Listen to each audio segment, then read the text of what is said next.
I like to be able to go swimming this morning. Yeah. Hey, Rabbi Feldman, it's Jerry Singer. Oh, Jerry. Jerry Singer. Jerry. Huh?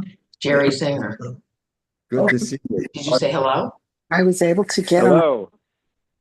This is like in some ways reunion, both with, Yeah. with your congregation and with my Where is former he? Where's new Rabbi congregation. Feldman? Here, Oh. the days are My, here. my, The fourth, my days are fourth here. congregation my with gosh. Here comes the days. Hi, Rabbi. Hey, Rabbi. How are you? You look We're good, thank you. They don't You look hear good. me. That's Hey, yeah.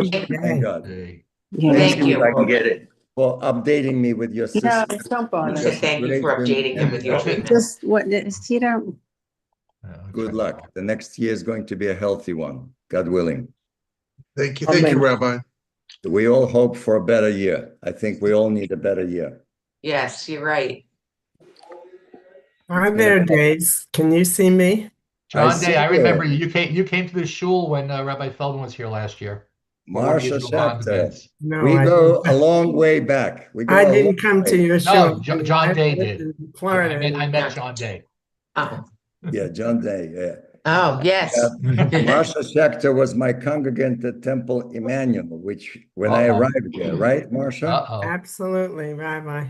So we're talking about 1988. 86 or 7. 88. Wow. 88. Okay. Yeah. So it's hard to, with 19, now we're going 20 something, 19. It's like another world. It was another world. How is Bob doing, Marsha? He's got memory issues. He's 90 years old. 90 years old. Thank God. Thank God. Yes. So, and you're okay. You all right? I'm okay. Good for you. And I live in Massachusetts. Where are you, John? And They're in Florida, but they're coming to Massachusetts soon, actually. Yes. Marsha, we're in Florida now, but we're going to Boston in a couple of weeks. okay, I live in Framingham. Yeah. We're going to be in downtown Boston. Right.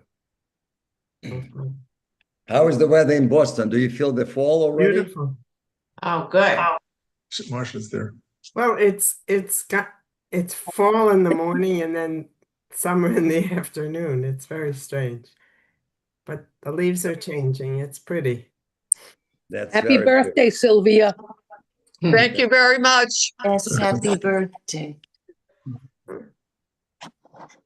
So, Rabbi Simon, you're in charge. You tell me when you want to start. Yeah, we have a few minutes. Is Norman here? I don't see Norman. I do not see Norman either. You can yell at him. Hi, Rabbi. You probably forgot. Hi, Harriet. Hello, Harry. Wait, time out. I will be there for you. This is Tom. See, I gave you a drink there. Yes, thanks, Sally.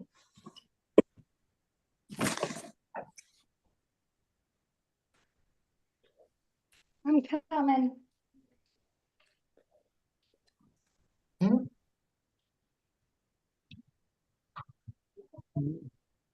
Annette just texted me. Can I send them the Zoom number? Mhm.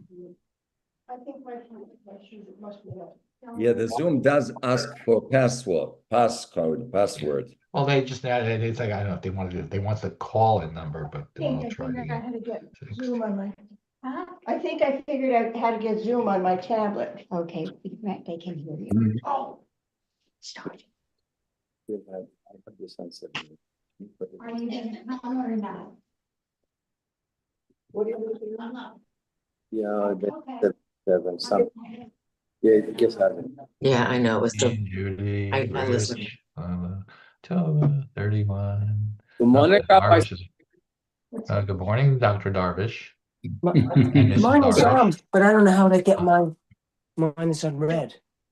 They started. They're just talking. That's okay. Herb, do I see a mustache there? Yeah. Oh, wow. What? Winter's coming, right, Herb?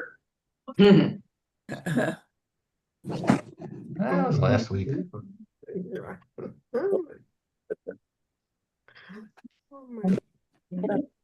You're muted, Herb.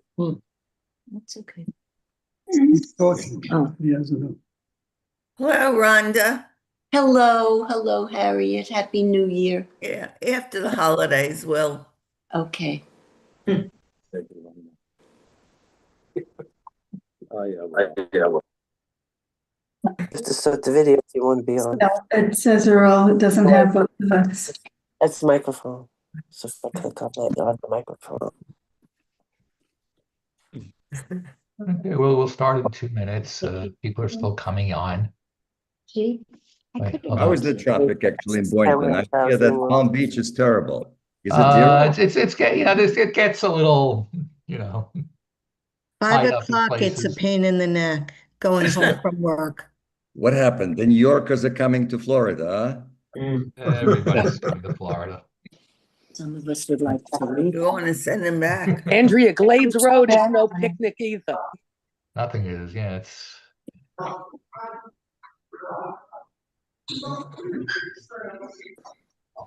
They're here. So he's there. Izzy, wake up.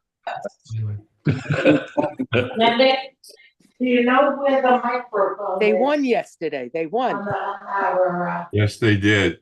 After an hour and a half. Actually, it's on my phone. So. Lightning delay, lightning. Yeah, that's true. Izzy, you met my sister last week in Glicks. Yes, I did. And go to the Shabbat last. Okay.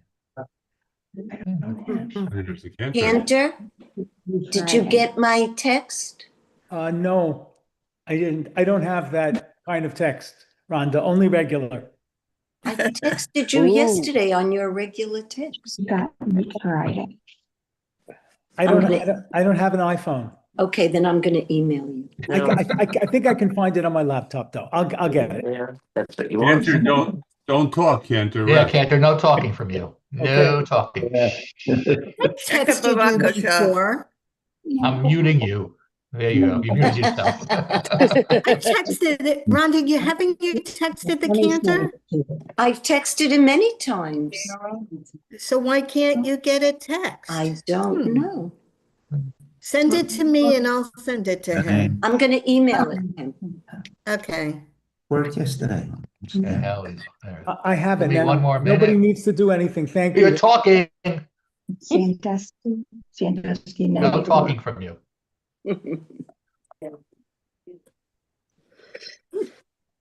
That's so quiet. 39. That's a lot. Okay. Oh, okay. All right. Let's double check and open this up, and then we'll start. Rabbi Simon, how much time do we have altogether? Rosh Hashanah doesn't start till tomorrow night, so I'm free. I am asking because I would like to leave some time for questions. Oh, of course. Yeah. Figure you can talk for about a half hour, 45 minutes, and then we'll take some questions and we'll go from there. Okay. All right. We're gonna begin. So the first thing I'm going to do is mute everybody. Okay. Let's go here.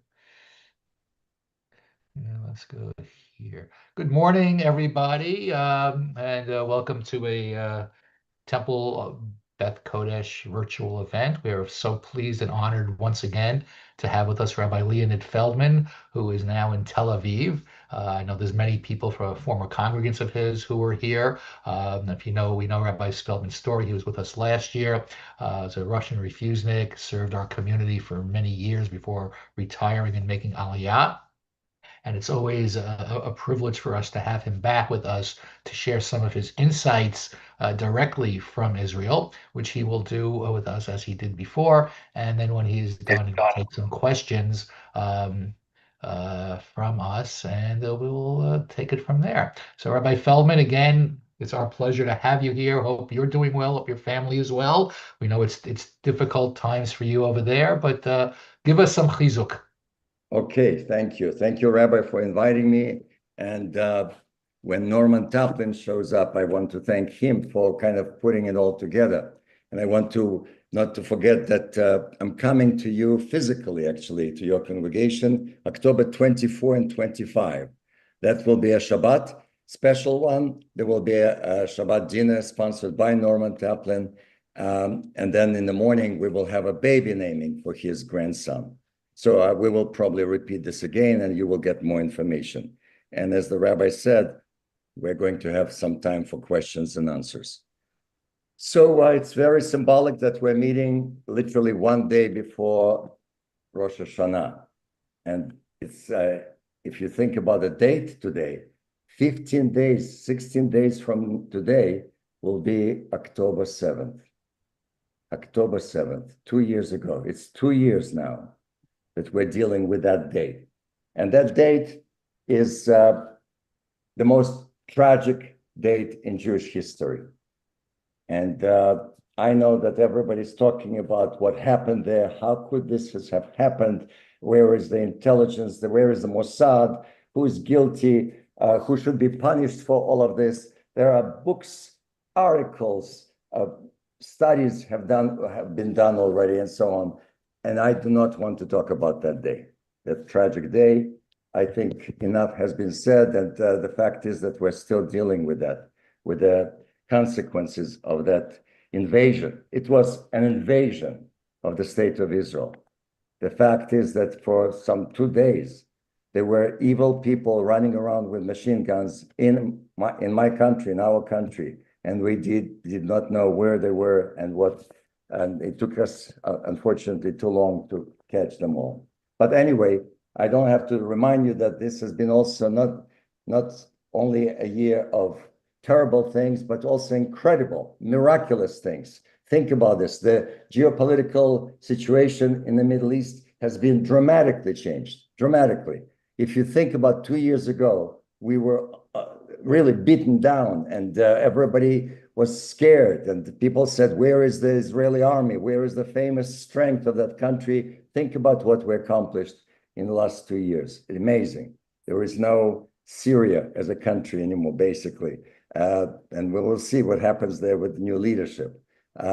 Nasrallah, the leader of Hezbollah, has been killed. And that miraculous operation with the walkie-talkies or whatever it was, the beepers, the pagers, people already have written books about this. This is already being studied in spy schools and so on and so forth. And then, of course, the 12-day war with Iran.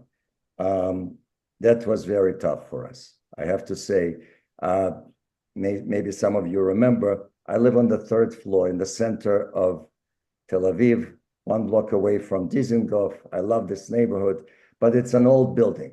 So I do not have the safe room in my apartment, and the building does not have a shelter downstairs. So several times a night during those 12 days, we had the siren, and we had 2 minutes. I had to run downstairs at 4 o'clock in the morning, at 2 o'clock in the morning, and come out into the street and decide which bomb shelter to run to. And there were 3 in different parts of my street. Anyway, so that was tough and yet incredible success that we did not, thank God, Baruch Hashem, did not lose 1 pilot, 1 plane. And of course, it's not finished yet, but perhaps I will leave that for the Shabbaton, the Shabbat that I'm going to spend with you. Maybe we'll have much more time to discuss all the other issues. What I want to do today is I want to take us back to the very beginning. How did we get to where we are now? What is this Gaza?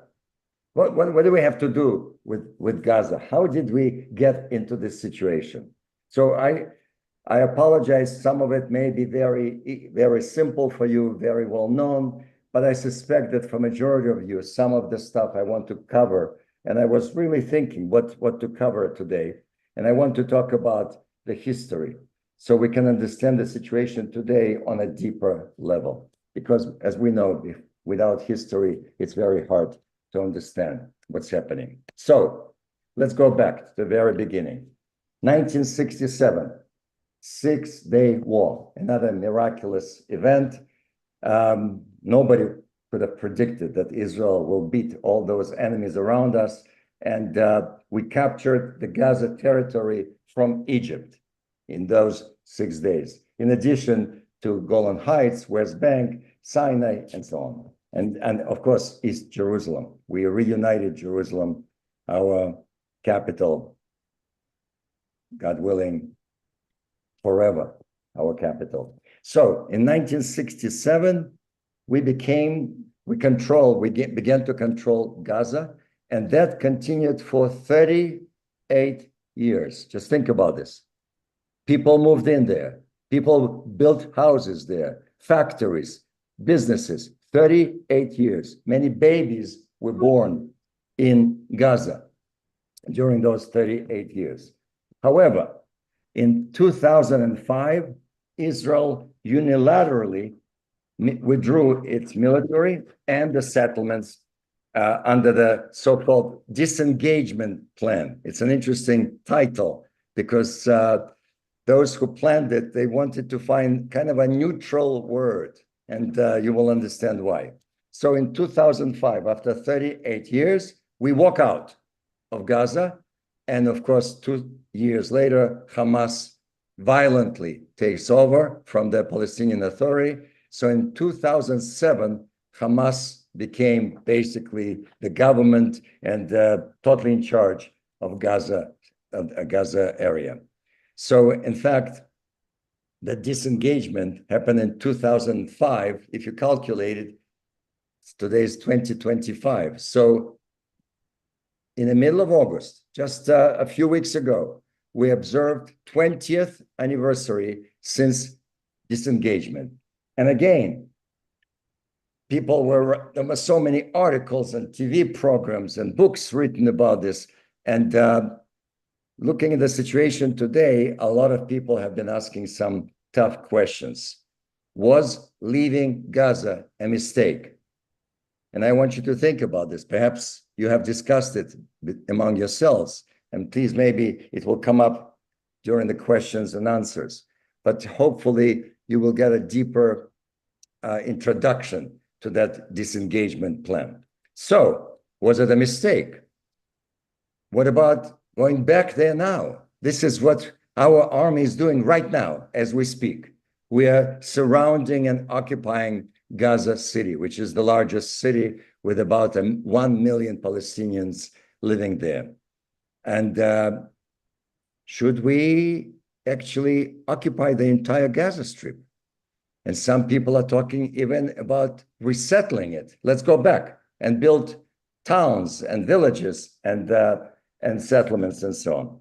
So before we answer those questions, the question that we need to answer is why? Why did we get out in 2005 after all those years of controlling it? So the idea of unilateral withdrawal from some territories represented a very serious crisis of political ideas concerning Israeli-Palestinian conflict. That's what I want to focus on. Why did we do this? And by the way, I hope you remember who was the prime minister who made that decision. It was the hero.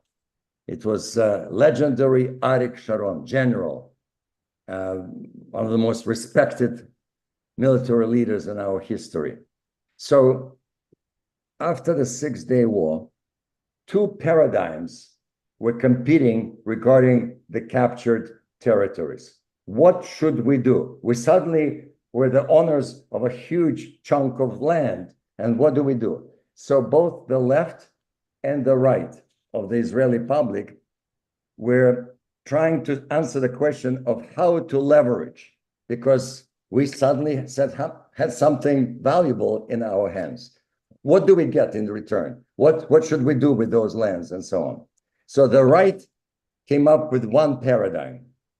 And the paradigm was by settling and the land conquered by the war, in the war, by building modern Jewish communities there, with the babies being born there in biblical land, we will be reconnecting our present to the past.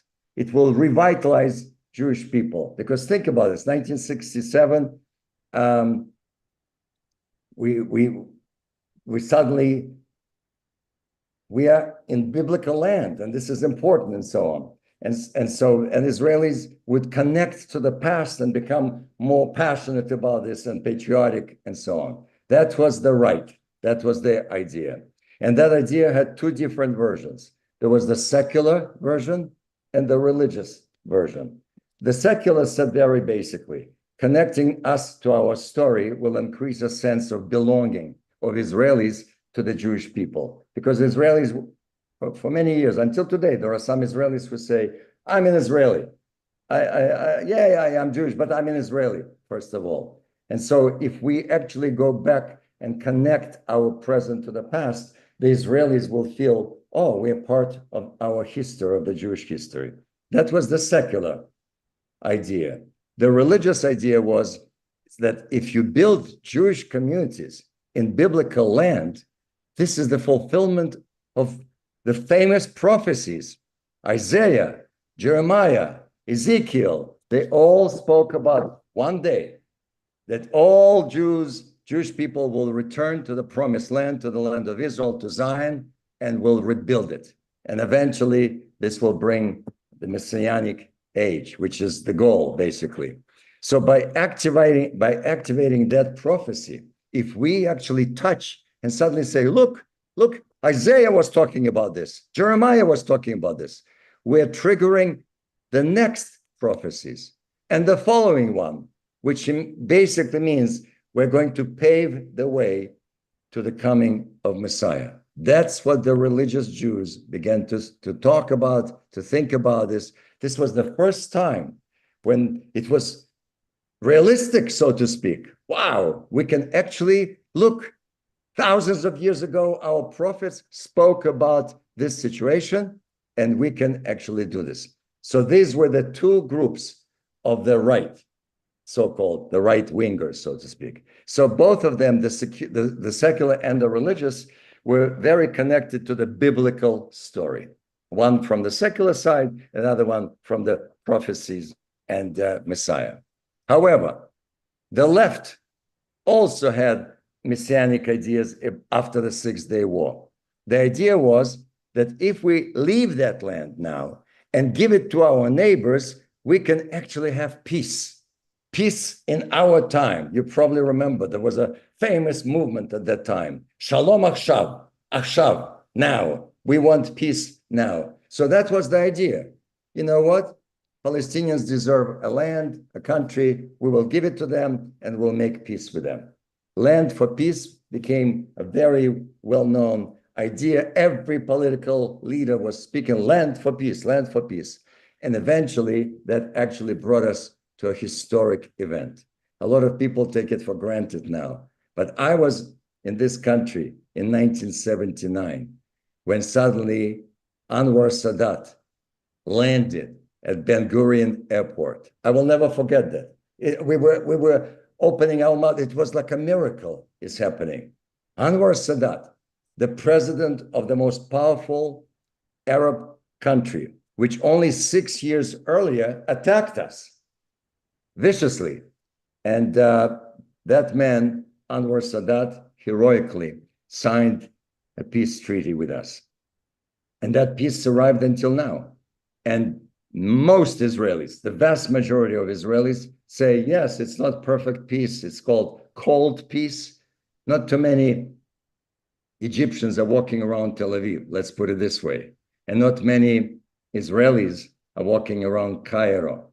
Maybe some go to see the pyramids. I know Americans love to go to the pyramids, but it's not the great peace. And yet, thank God, we have peaceful relations with the most powerful army, with the most numerous country around us. So, of course, as we all know, Anwar Sadat paid for that heroic act with his own life. But that agreement was also very painful for us, for Israel. Not only did we give away the entire Sinai Peninsula, for which many of our soldiers gave their lives, we also forcefully removed 7,000 Israelis from their homes. Again, Yamit. I remember visiting that town. It was beautiful, with greenhouses, with flowers. We were selling tulips to Amsterdam from Yamit. And we had to basically pull out all those people, and 7,000 forcefully. They did not want to leave. And yet, on the other hand, Sinai was never really considered biblical land. Think about our history. In the Torah, we go through Sinai towards the promised land, but we never really settled there. It's not as painful as the West Bank, or what we call Judah and Shomron, Judea and Shomron. So this is what the Israelis felt throughout our history. We Jewish people always felt isolated, lonely. We desperately wanted finally to become part of the community of nations. So the people on the left were hoping that peace with the Arabs will end our exile from humanity. The world will accept us. The world will be grateful to us. And suddenly everything will be wonderful. It will be peace in our time. And you probably remember Shimon Peres, who used to come to Palm Beach, spoke in my congregation several times. And he spoke about a new Middle East. This is it. We will have Disneyland, and the Jewish Israelis will go to Syria with babies, with children, to enjoy Disneyland. That was the mood on the left. And therefore, the left felt strongly against building Jewish communities in the West Bank. Because if we start building Jewish communities, we will not be able to give the Palestinians what they want. On the other hand, Israelis on the left felt very strongly that settling the land will end the exile from our past, from our Jewish story. We will suddenly be connected. So these are the two paradigms struggling with each other. Who was correct? And I'm not going to ask you now how you felt back then. And of course, Jewish people always, for two Jews, there are three opinions, but we all remember how passionately people were arguing. We should not invest in the West Bank. We should give them all of whatever they want, and so on and so forth. And so this was the conflict between two very opposing ideas about the very future of the state of Israel. And then came the first Intifada. In 1979, Sadat signed peace agreement with us. 3 years later, in 1982, the first Intifada begins. Again, we kind of forget very quickly. I don't know how many of you remember, but what was the symbol of the first Intifada? What were the pictures that CNN very often was showing us, and other media and so on? If you recall, it was usually a Palestinian child, a boy, throwing rocks. And on the other side, we saw an Israeli soldier with a helmet, uniform, and a gun. And that image was very confusing to the Israeli people, to our soldiers. When we conquered the land in the Six-Day War, and we felt that everybody, the whole world actually felt, we were tiny David, and all those Arab nations were Goliath. Suddenly, everything was upside down. Now that we were holding to the land, we became Goliath, and the Palestinians became David. And the Israelis began to ask a very basic question. What are we doing here? Why are we holding on to this land? What are we? We're here to chase kids who throw rocks at us. I remember Yitzhak Rabin, Zichrono Livracha, said, "We're going to break their bones." He was so angry with Intifada. It was shocking. We did not expect that. And our soldiers, young soldiers, who were serving 30, in reserve duty, 30 or 40 or 50 days in Tulkarm, Jenin, Kalkilia, they were saying, wait a minute, we signed up to defend our nation. not to control and police another nation. And so the first intifada began to crack and even breaking the romantic dream of the secular right.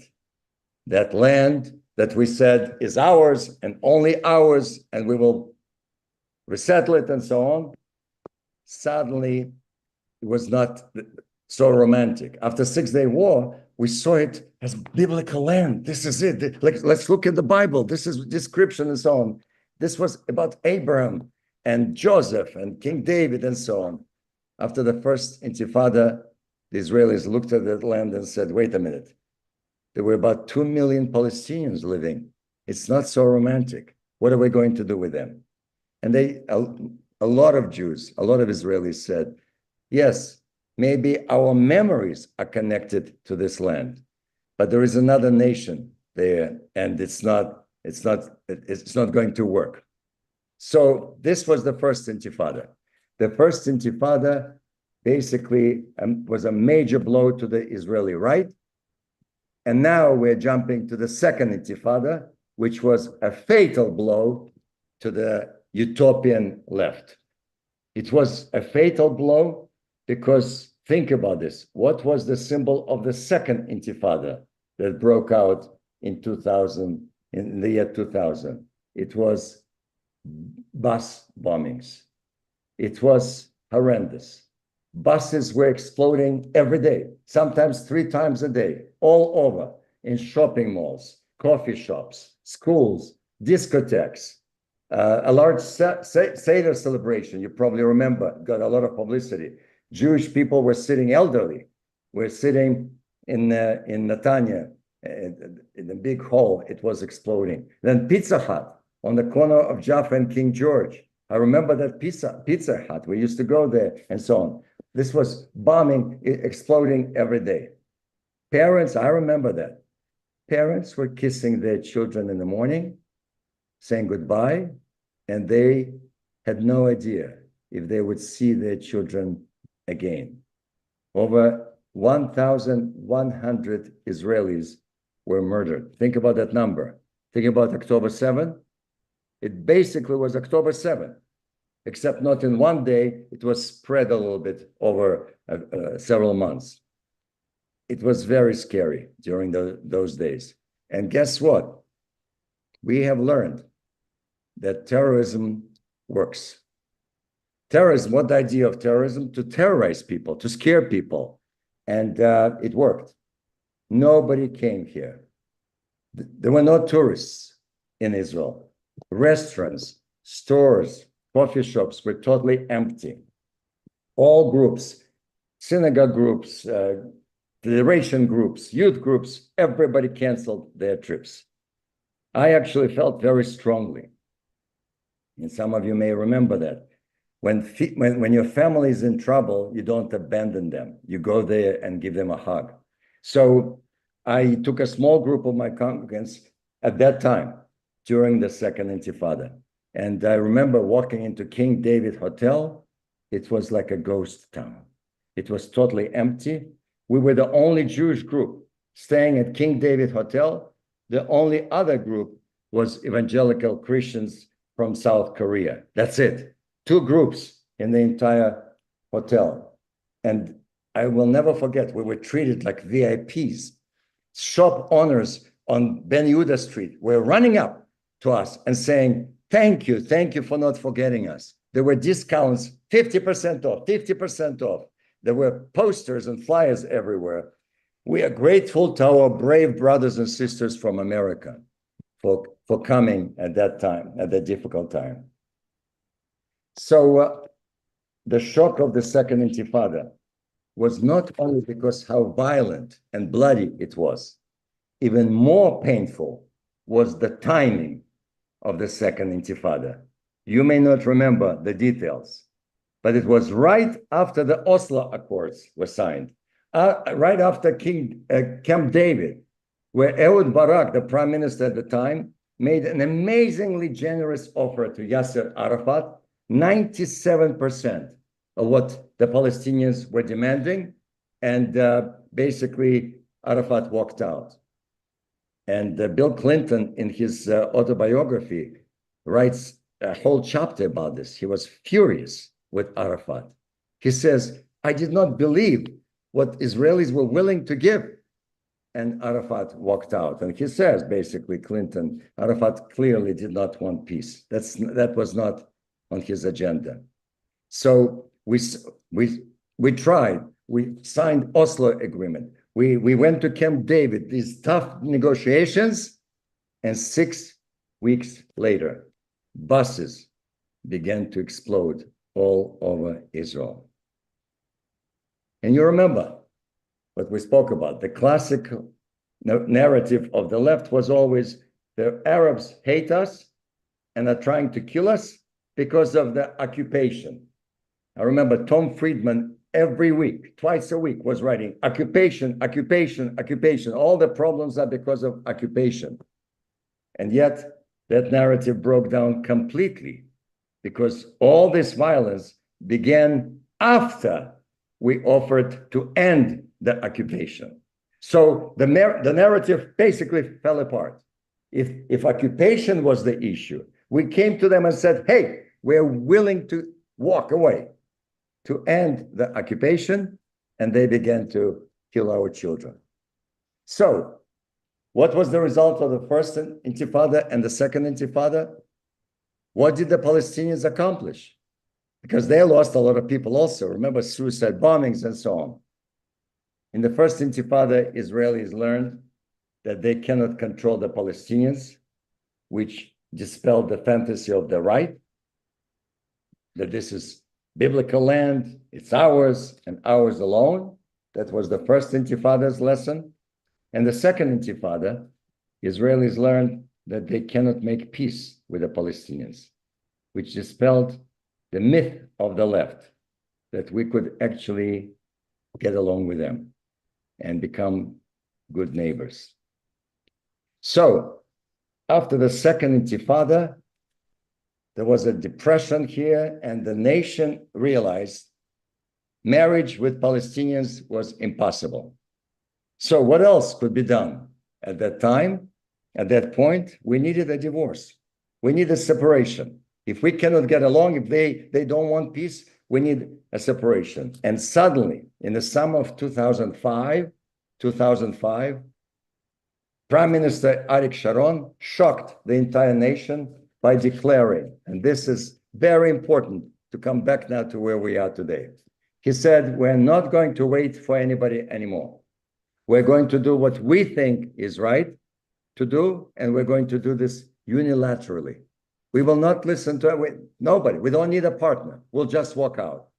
We will disengage from Gaza, and Gaza does not pose any security risks to us.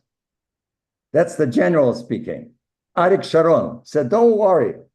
They're not sitting on the top of the hills overlooking Tel Aviv. No. It's safe. It's the best thing. And it was not a crazy plan. It actually seemed to be logical. We didn't have a choice. We tried this and we tried that. Nothing worked.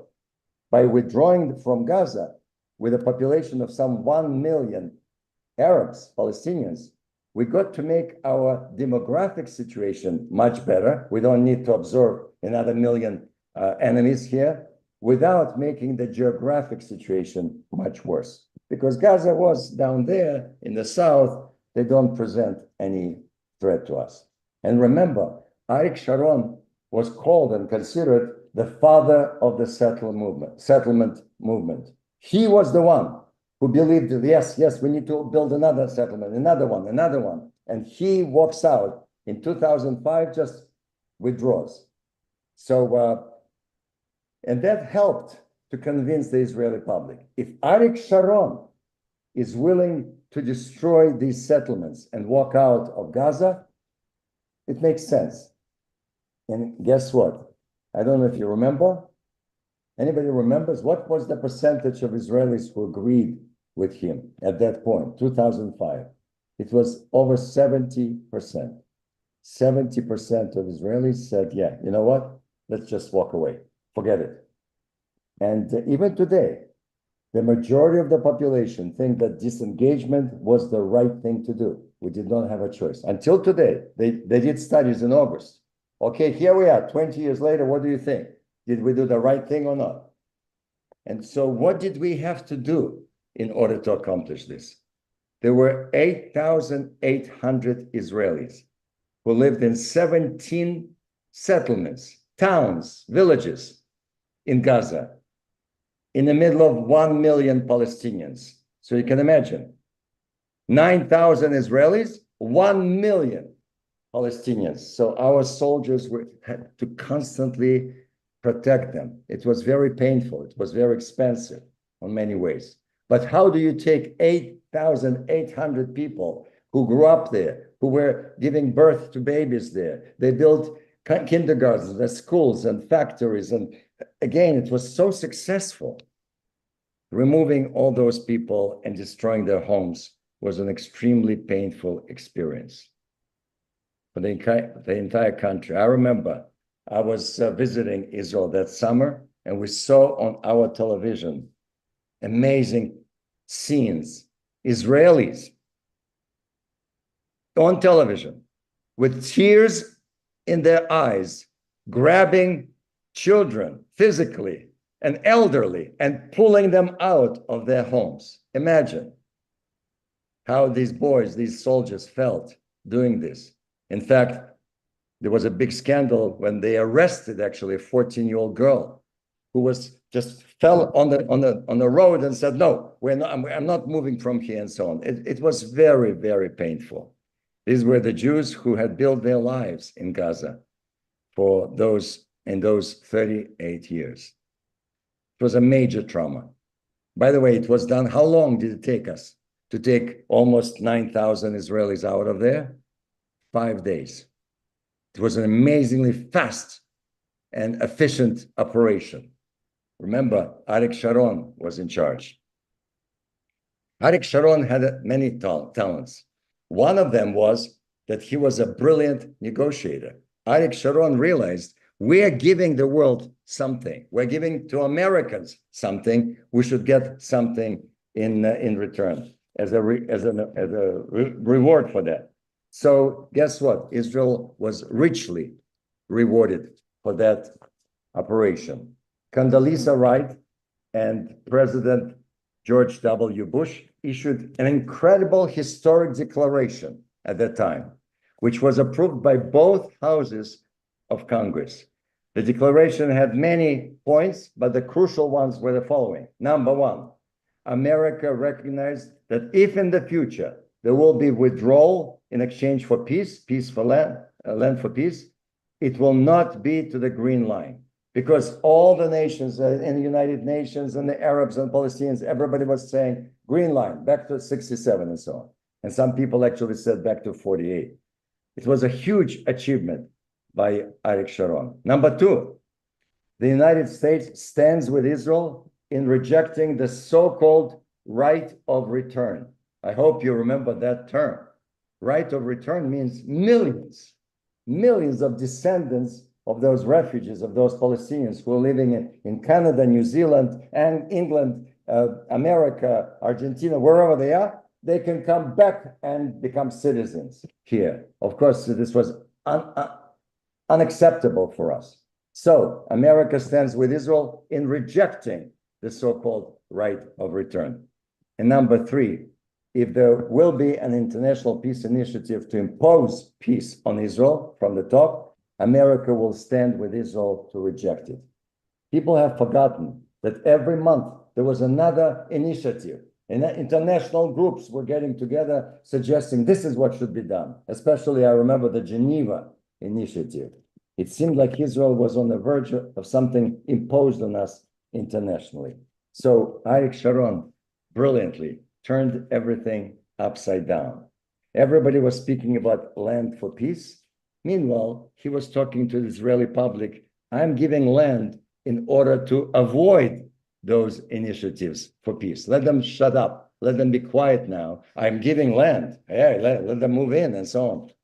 And that will give us some time until Palestinians will go through major transformation and they go through radical change in education and all of that stuff. So also he says, we're not giving all the land, we're giving the land that does not pose any security risks. It's not the most important one. Nobody wanted that place, Gaza. Everybody had a bad taste in the mouth from that. So, and we were avoiding the peace imposed on us, which would obviously create a terrible risk if we withdraw from the West Bank. So Sharon sensed, he was also smart. He was sensing the mood of the people, and therefore the majority of Israelis agreed. However, and this brings me to the final point that is very apropos what television is speaking every day about. Not everybody was happy with disengagement. It's true. The majority of Israelis agreed this was the thing to do. But that historic decision transformed their religious right. Remember, those who are thinking about fantasy, this is it, prophecy, Jeremiah, Isaiah, this is it, this is what they were thinking about. And in fact, many people call them the messianic right, because in the end goal is Messiah. We are actually, if we hold on to this and build settlements, we will bring Messiah. We're moving in that direction. That's how they felt. And their theology was very clear. They see until today, the establishment of the state of Israel is a major part in the process of redemption. They're Zionists. They believe that the state of Israel was a miraculous thing, and it was divine miracle. It was will of God. In addition, settling the biblical land is also the fulfillment of ancient prophecies. Basically, what they're saying is God wants both. He wants us to have the land, and he wants us to settle the land, to have the state and to settle the land. State, land. What's more important? And so they look at disengagement and they say, wait a minute, what is happening here? The state of Israel is giving away the land of Israel. This is a conflict. This is against God. This is a rebellion against God. We cannot do this. And so the state of Israel was giving the army orders to evacuate communities and Jews who lived in the biblical land. It's impossible. We have to fight this. And so it created a dangerous clash between the state and the land. Which is more important? Every soldier had to struggle in his mind, and every Israeli had to struggle. It's an impossible, tragic dilemma, basically, for the people in that camp. If I wear kippah, if I am a religious Jew, I cannot obey the order of the state because it goes against my most passionate, strongest religious beliefs. But if I disobey the orders of the state, and I'm loyal to the land, this is dangerous. The state, if everybody disobeys, the land will survive, but not the state. There won't be a state. So, by the way, in the summer of 2005, the media was predicting horrible violence. Everybody was talking about, God forbid, civil war, bloodshed, total chaos, collapse of everything, and so on. However, the majority of religious Zionists chose the state. As a result, there was very little violence, miraculously. Despite the pain, those Jews understood that the existence of the state of Israel was a miracle, and they chose to swallow their pain and their anger. And yet, not everybody agreed that the state was primary. There was this opposition to the leadership of religious Zionism, who chose to be for the land and not for the state. The people in the opposition were very angry with the Supreme Court that did not protect them. They immediately ran to the Supreme Court and they said, how can you do this to us? We are living here and we're giving away the land. Supreme Court did not defend them. And so the seeds of the judicial reform movement in 2023, 2 years ago, when the country was split, the seeds were planted back then in August of 2005. These are the people who were very hurt, who said, the entire country is against us. Everybody is against us. And so the press was also against them, and they created negative narrative. These are fanatics, and they're dangerous, and they're destroying the future of Israel. And so these people began to accumulate the sense of grievance that the entire system was against them. Something had to be done. And who were the leaders of that group, of the opposition? You all know their names: Smotrich and Ben Gvir. Those were the two leaders. Until then, very few people knew those names. Today, they are two most important, powerful members of the government. In the last 20 years, that opposition has become actually the mainstream of religious right. And today, that is the branch that has a lot of power. Bibi cannot move, cannot make one step against them, because his coalition is going to fall apart. I hope your rabbi has explained all of this. I hope you listen to podcasts and you understand. A lot of people feel that Smotrich and Ben Gvir are running our country now. They are making all the decisions. And so the trauma of the disengagement made Messianic religious Zionists more militant and more aggressive. Ben Gvir has been leading in the last 2 years Jews more often than before to the Temple Mount to pray. This is the most volatile, the most risky spot on earth, ladies and gentlemen. Everybody understands that something goes wrong, it can explode. Third World War can begin. And he arrogantly is proudly walking up, and he actually prays. He leads services on the top of the mountain. And most people in Israel saying this is ridiculous, this is the most dangerous thing, and so on. Also, since October 7th, people began to openly speaking about occupying totally Gaza and resettling. This is ours. Let's go back and resettle. And they had even a convention. There were several thousand people in Jerusalem who came to that convention talking about, okay, we're willing to move there. We will rebuild that place. So in 2005, Israelis felt that if we left Gaza, it would be out of our lives. On October 7th, we realized that we left Gaza, but Gaza did not leave us. And so today, 20 years later, after we left Gaza, we're going back there to occupy, who knows? We don't even know. At least temporarily, we're occupying different parts of Gaza Strip, and definitely Gaza City, which is the largest city, the capital. And so here we are, 20 years, almost on the day, since disengagement, we're saying, no, let's go back. And we don't even know what the goal of this. You know, people, the government say that there are two goals. We want to destroy Hamas, which everybody today agrees it's impossible. We will never finish off every Hamasnik. Did we kill every Nazi in 1945? Of course not. Nazis continued to run for office in the 60s. We had mayors and political leaders who were former Nazis and so on. And also the second goal everybody's talking about is to bring our hostages back. And this is a very important part of life here, everywhere you go. And I'm very moved by the background that your rabbi has every time you have an event like this, to see those faces, ladies and gentlemen. These are not numbers. These are human beings.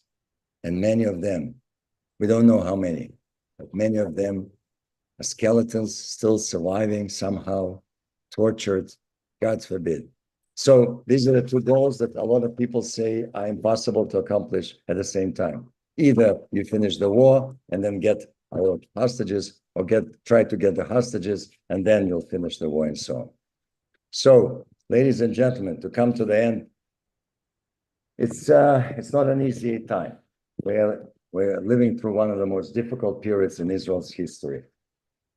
Almost the entire public opinion of the entire world is against us. And I think next week, the United Nations is going to devote, several days to the situation, and several of our former friends are going to declare that they recognize Palestinian state of Palestine, which is ridiculous. What does it mean?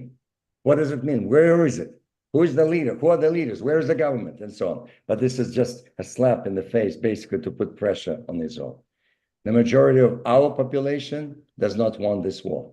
They want this war to end.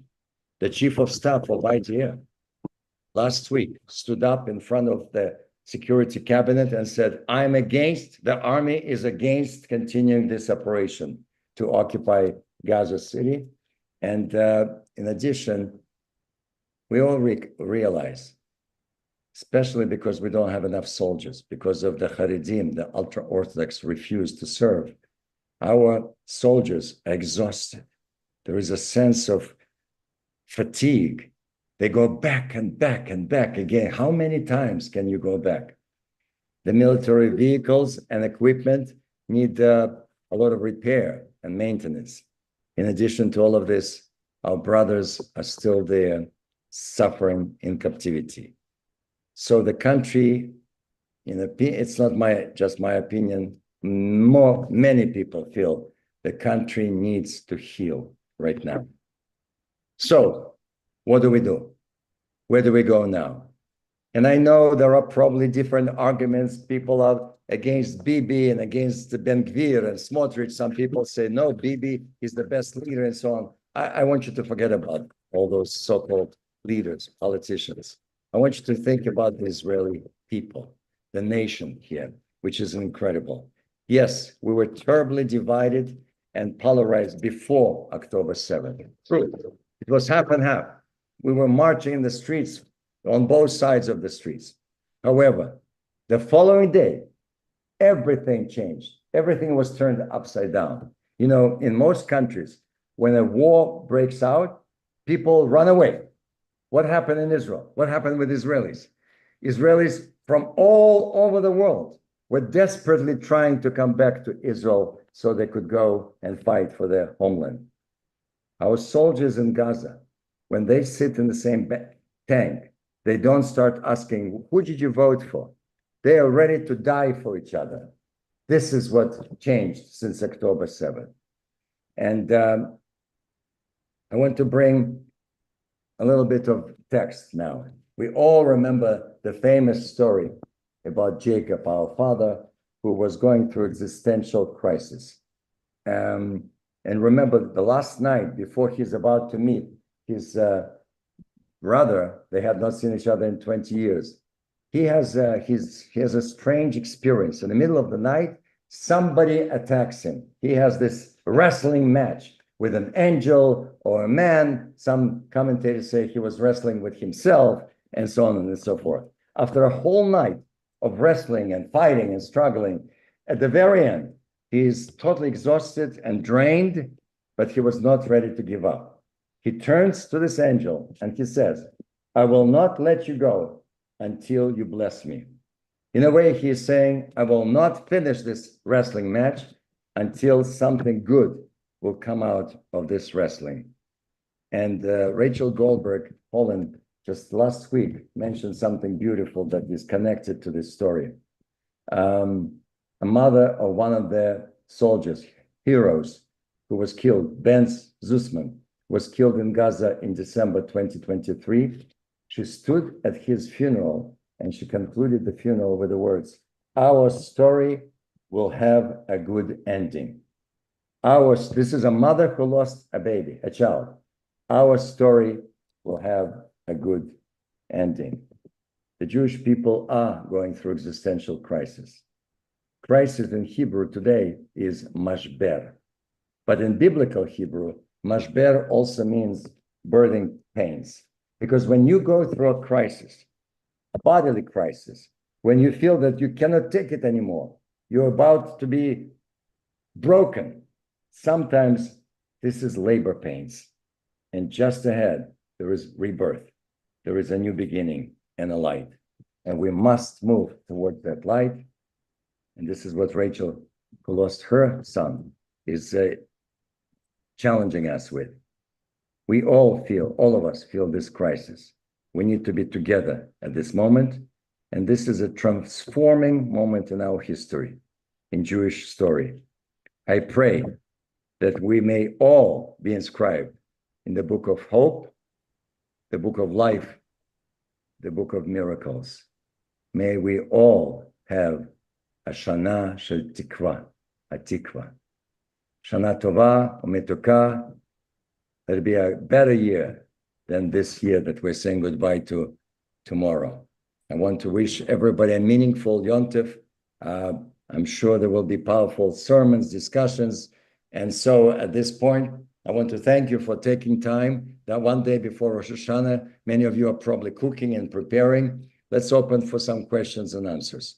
Okay. First of all, Rabbi Feldman, thank you so much for sharing with us not only the history, your personal experiences, but the importance, as we always say, of Israel and what it goes through for us. And yes, we all pray for a year of peace and a year of hope. And it's that ha-tikvah that sustains us through it all. I want to start with a question. You asked me when you first got on, we were talking a bit about what the mood is here and with anti-Semitism and everything else. We had a board of rabbis meeting, and Mark Rubin was there and brought, I forget his name, I think an ambassador who's a former consul general in New York. And one of the things that we talked about a bit, and I mentioned to the consulate, is the people in Israel, especially the government, realize the effect that its actions are having on the diaspora in terms of the rise in anti-Semitism, in terms of the attitude of Jews here in Florida, in the United States. And do they care? The answer I've been getting is no, they don't. You might, I don't know, I was wondering if you would see it a little differently or you hear anything from where you are. Okay, so I have 3 young men living next to me here, soldiers, and they are all in units, very special, unique groups. I don't even know what exactly they do. They said that one of them was in Iran and so on. And I opened this discussion. Because they ask me, they say, well, you're an American. What do Americans say? And I say, Americans are suffering, and they feel that because of what's happening here, their children are scared to walk around their campuses and so on. And they said, too bad. We have a job here. We have to protect our state. And we have 2 bad choices.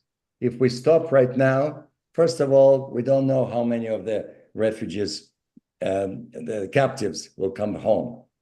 And secondly, it's clear that 3 years, 5 years from now, we will have to go back. We'll have another war. So we will fail in both goals. Maybe that was a mistake. Some people, I read a couple of articles that said, maybe Bibi from the very beginning should have said, look, we cannot accomplish both. Right now, this is the priority. But all the leaders keep saying, we want both. And people are marching in the streets. Every Saturday night, thousands of people. We want, bring them home now. Wherever you go, you see posters, you see those faces, you see everywhere. And those yellow ribbons, you cannot walk into a supermarket, a coffee shop without being confronted with this. So Israelis feel, and I know people say Israel is terrible with PR. What kind of PR could we create in the middle of the war? There is no good PR. Could America create good PR during Hiroshima and Nagasaki? War is horrible, always horrible. And so at this point, Israel is saying, you know what? Americans should stand up and help us, actually, and fight for us, because we are really going through existential crisis. So that's... Okay, if you have any questions, raise your hand in the chat and I will call on you.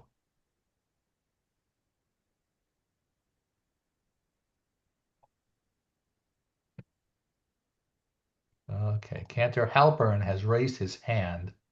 I told him not to talk, but he should sing. You can sing your question. Don't even do that.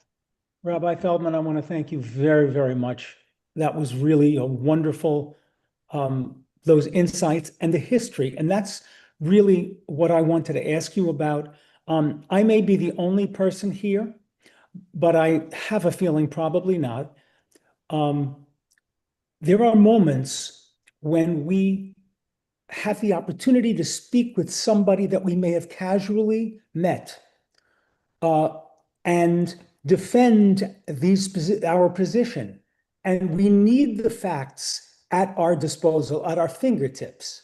We need the dates that you mentioned. We need the step-by-step development of the history of Gaza and other Israeli issues. I was just wondering if you can recommend to us a pamphlet or a short document which really highlights some of those things that we might actually be able to study and remember. Thank you for the question. I think you're right.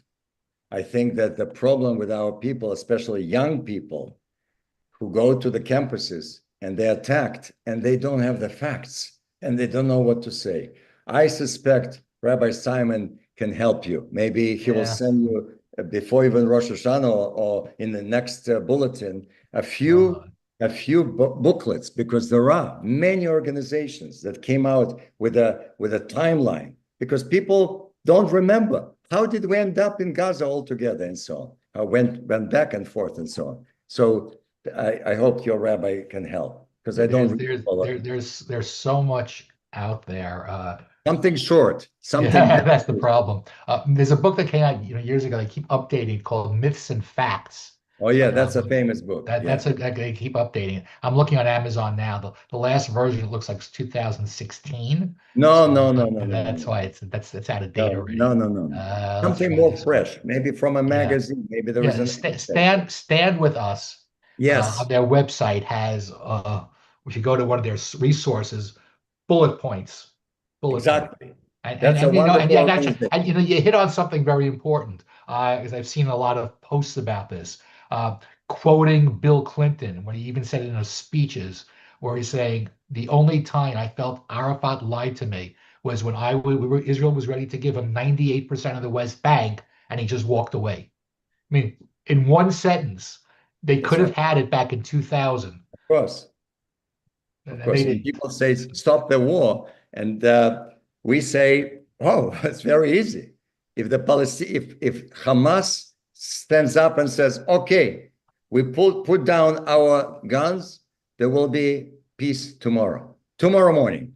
This is it. It's up to them if they're willing to stop. But unfortunately, their goal is very obvious now. They say this. This is just the beginning.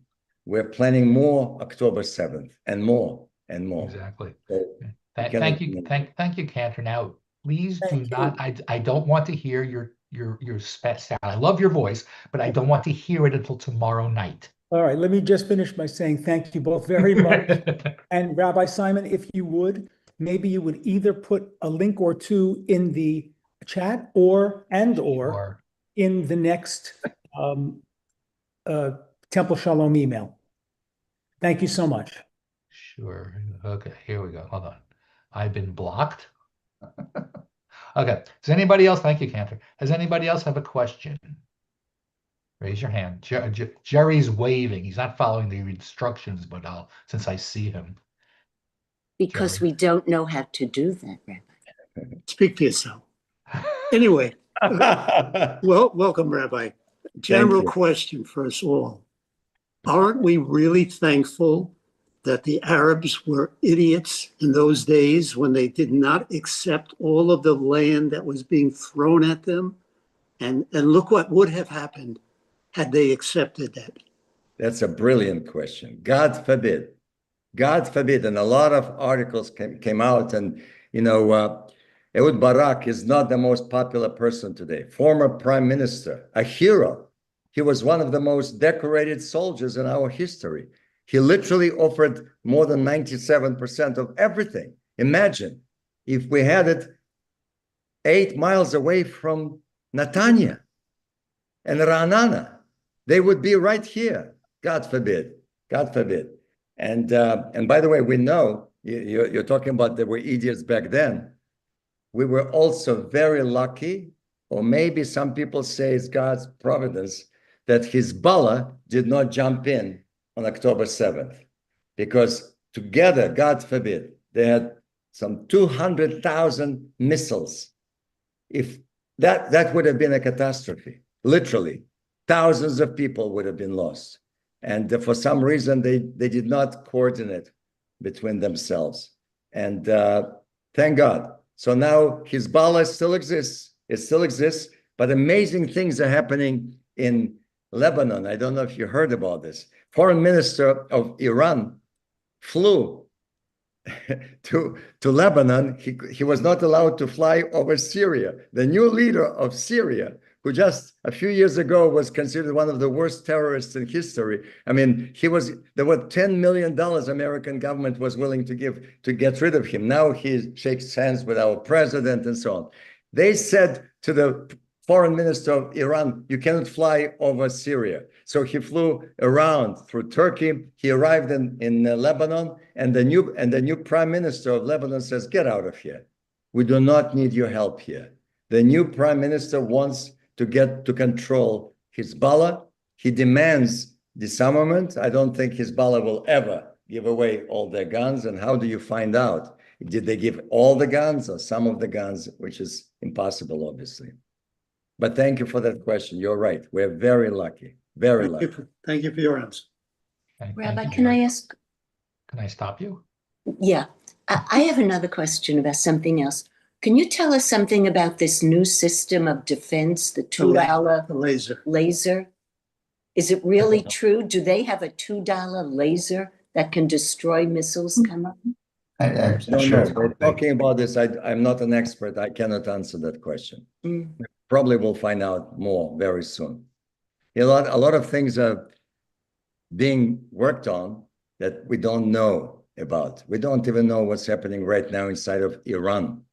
The former Mossad chief just came out with a book this week, and a lot of interesting facts came out. And he says, after 2 years of checking every detail, they allowed me to publish this book finally. So we'll find out. We're not sitting and waiting for them to come up with something. Israelis are going to prepare better. And unfortunately, we cannot rely on America totally. We don't know. During Biden, for 3 months, we had to stop the war. People say that really hurt our military operations. For 3 months, we were not allowed to continue. Remember when everybody was saying, don't go into Rafah, don't go, you cannot go there, and so on. Okay. Thank you, Rhonda. Thank you. Again, raise your hand if you have a question. Herb is raising his hand. Herb? Oh, let's find Herb. Let's find him. I don't see him. Herb, raise your hand. Okay, I gotta find you. Okay, let's find you. Here we go. Okay, I got you. Okay, now that's Rhonda. Okay. Moved. My question is, after 75 years plus, do the Israelis realize that the Palestinians don't want peace, don't want their own country? What they want is to kill Israelis and take over all the land that Israel has and make it Jew-free. I mean, for 75 years, they've been attacking with first Intifada, second, multiple wars. I mean, how do you get somebody to see reality where your neighbors want to just kill you and don't want anything else? Well, it's a very good question. And I think my address to you basically is the answer. There is no left anymore. Israeli left has disappeared. You know, what we used to call Labor Party, the party of Golda Meir and Ben Gurion and Yitzhak Rabin and so on, they're gone because people learned the lesson. It was a naive dream that if we just give them what they want, they will be happy. And today we know much more about their plans. And in fact, October 7th, unfortunately, a very painful lesson, but we got the lesson. I think we learned it, and we're not going to trust them. That's why when people are still talking about two-state solution, I have a podcast, and I called that episode Two-State Delusion. What are we talking about? Who is going to be next to us? Hamas or Hezbollah member. And by the way, there are Hamasniks in the West Bank. I hope you all know that. We're very carefully monitoring what's going on there. There are units of Hamas in America. We read about this, and I don't know if FBI is CIA very involved in that, but obviously they are. One other question it's important. The people that are marching against the government for bring home the hostages, I understand their pain, but it's not the Israeli government that's keeping the hostages. Why are they marching against the Israeli government and not against Hamas? I mean, they got the wrong target, and they're making Israel look bad to the world, and Correct. they're making Israel the perpetrator of holding the hostages. What is wrong with these people? Okay, again, this is an excellent question. My daughter, who's 26, says the same thing. She says, Papa, it's crazy. This is the weakness of democracy. You cannot stop them. These are people in pain, and we feel their pain. But do they understand what the world is saying about this? And do they see the long-term consequences of that? You're right. Screaming at our government at this point does not help. Even President Trump said last week, hey, Hamas, this is your last opportunity, accept it. And immediately Hamas says, no, we don't accept it. So if they don't accept anything, how do you bring our hostages back? And we're still trying, by the way. But why are they marching? Why are they against the Israeli government when They're the Israeli marching. government is not holding the hostages?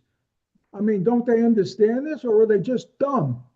When people are emotional, when you have a child there, when you have a husband there, it's very hard to speak logic. You know, sometimes, generally speaking, when people are very emotional and angry and in pain, you cannot say, let's speak logically. There is no logic there. There is no logic. It's like there is no logic. I asked you, what did Palestinians accomplish by first intifada and second intifada? What? Where are they? Are they better off now? And in fact, it's interesting. I was talking to somebody, we were reminiscing. I remember many years ago, I was able to take a young lady to Bethlehem for dinner. It was a lovely town. It was a Christian town. Now there are very few Christians left there. You could go shopping for a shirt, half price in many of these places. And today we cannot go. Even East Jerusalem is not safe. It's very sad. It's very sad what they accomplished.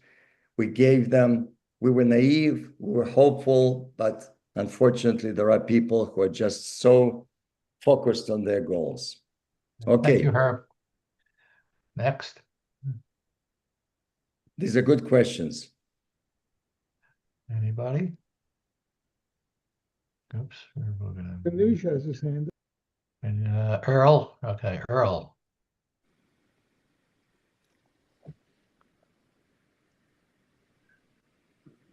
Okay. Okay. I just have one word, and it's depressing. And I don't know how to say it in Hebrew. I don't know whether but it's depressing, and it's depressing in this country. I can't speak for Israel, but I speak my observation of the Jewish youth of this country are unprepared. That's the future of our support. And they want to become universalist. That's the word. They want to be looked at by the world to see how fair they are for all the downtrodden people they consider in Israel. And they're making our future very weak here in this country. And I'm sorry to say I'm depressed. Well, thank you for that, because we're all depressed, but you know, there are thinkers and there are leaders who are coming up with some interesting solutions. A lot of the billionaires are turning around and saying, why am I giving millions to Harvard? Why am I giving millions to Symphony? We should invest in Jewish education. And from what I read, there are more and more Jewish families that change their philosophy. They're taking out their kids from, the rabbi probably knows better. I think it's all over America. They're sending their kids to Jewish schools for many reasons, not just because they will learn more about Judaism, but if you know what they're teaching our children today, in public schools, to hate America, that you white privilege, we're the worst country in the world, there is no patriotism. Very few young American citizens are willing to fight for America. So it's terrible to send your kids. And some people say don't send your kids to Ivy League schools either. There are other universities. By the way, I have to give credit where credit is due. From what I hear, University of Florida is one of the best universities in America on many levels, including the fact that there are more departments, new departments, they're teaching good values and so on. This is what we need. We need more universities, not like Berkeley, not like Columbia and Harvard and Yale. And Jewish education is the key. That's why I think let's try to encourage billionaires to send money, to invest money in Jewish camps, Jewish schools, and visits to Israel. Right now, nobody's coming to Israel, unfortunately, but we know that Birthright is the most incredible program. The research shows that 80% of those who visited Israel for 10 days, they don't intermarry. 80% said, I will marry only a Jew. This is incredible. And this is just 4 billionaires started this campaign. 2 of them were my congregants. And so I'm very grateful to those people. But I'll just pick up something. In the Florida schools, the university levels, it's very simple. Anti-Semitism isn't allowed. So when they don't allow it, it doesn't exist. Minucci has your hand up. And make it quick because you have a plane to catch. Minucci, you're muted. I'm in the process of doing that. Thank you. Rabbi Feldman, can you tell us what you think about what's going on inside Iran and what kind of future do you see for the government there? Iranian government. Well, we have to be realistic. The job is not finished. We just began and we accomplished a lot in those 12 days. Incredible. But to say that this is it, the nuclear program is finished is a lie. It's not true. Apparently, there is a lot being hidden there, and yeah, there is new sanctions and so on. They're being quiet right now. They're trying to be very quiet. Europeans joined also, increased the sanctions and so on. We'll see. I don't know. Nobody knows what's happening there, but I do know one thing. We have much more intelligence available to us.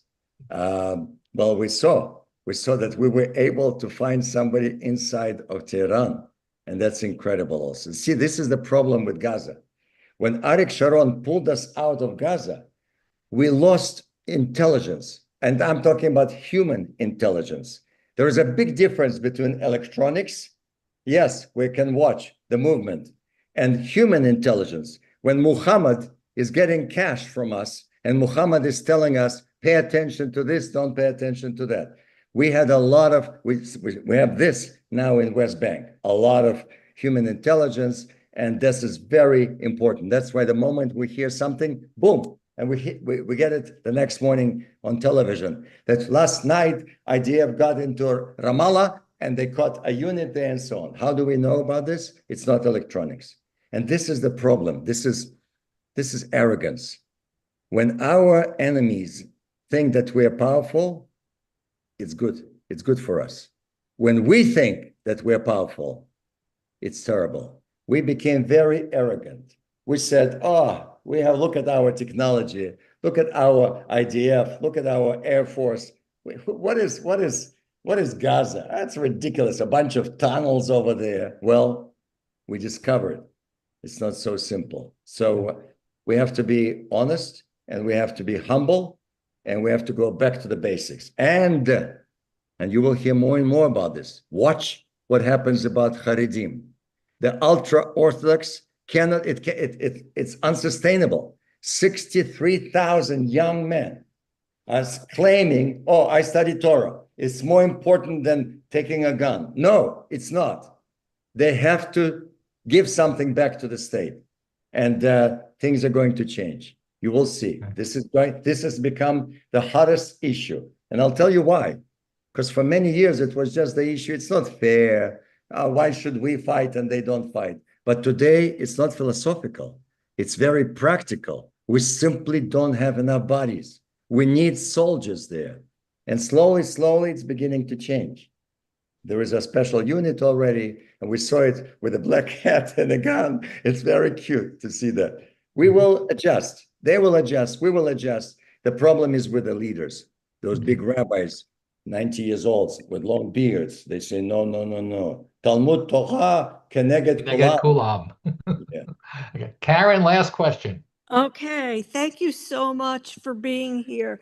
I'd forgotten a lot of the history, and as the cantor suggested, I think getting that information and reminders out to the public, Jews and non-Jews alike. My question is, if my husband and I were to visit Israel in the next 6 months, would we feel safe? Are places available to visit? I know tourism is down, but I also know someone who was there for a month and felt very comfortable. What are you seeing? Well, my former president was just having lunch with me on Tuesday. So people come to visit me all the time. It's absolutely safe. It's you will not find a table in a coffee shop, in a restaurant. Really? Life goes on. This is the beauty of Israel. And so I would say it's a mitzvah to come here and to support the Israeli brothers and sisters and spend money here and to say, we are with you. It's very important. I always felt this way. And I hope that more and more rabbis will start bringing groups again. Yeah, look, there is this one group called Houthis. I call them Houthi Shmuti. They woke us up 3 days ago. Out of nowhere, there was a siren. And it's interesting, we don't pay much attention to them compared to Iran. They're far away in Yemen, but still it was uncomfortable. So we go into the staircase. We don't go to the bomb shelters. And we're laughing, and everybody says, oh, it's a Houthi Shmuti. And I have no doubt that the IDF is planning something major there. We will destroy we already killed all their leaders, but they're still somehow able to shoot us.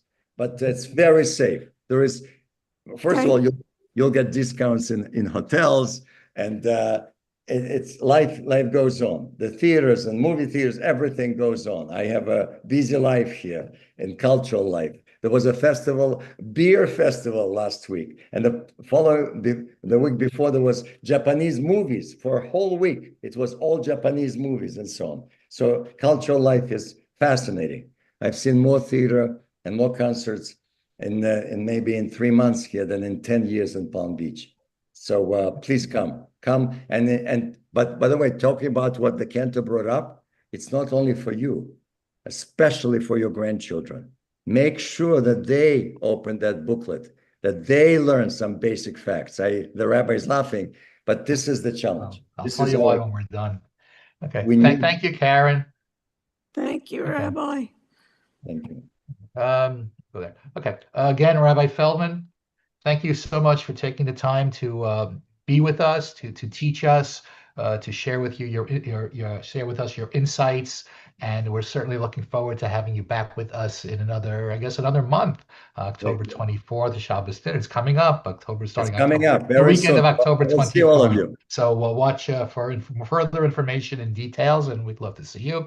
Again, wishing everybody a Shana Tova U'Metuka, a happy, healthy, and sweet new year for everybody. And may there be finally peace and all the things that we pray for finally come true. So thank you so much. Have a good day. Looking forward to seeing most of you tomorrow evening and Tuesday and Wednesday. For those I won't see, well, you can have a happy new year too. Shana Tova. Shana Tova. Shana Tova. All the best. I'll see you next